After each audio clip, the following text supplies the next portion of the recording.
ತಡೆಯೋರು ಯಾರು ಆರ್ಭಟ ನೋಡು. ಊರಿಗೆ ಇವನು ಚಿನ್ನದ ಕಳಶ, ಕೃಷ್ಣನ ಕರ್ಣನ ಹೋಲುವ ಮನುಷ್ಯ.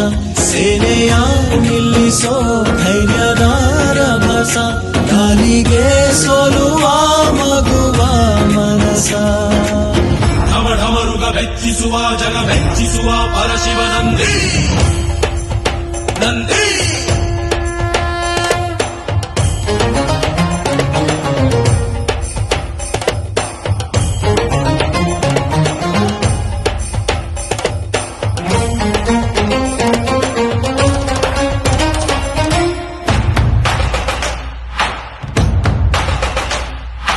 ಎಂಟರೆ ಭಂಟ ಇವನೇನೆ, ತೋಳಿಗೆ ತೋಳು ಕೊಲುತ್ತಾನೆ. ಇವನೆಂದರೆ ಶಿವನಿಗೂ ಇಷ್ಟಾನೇ.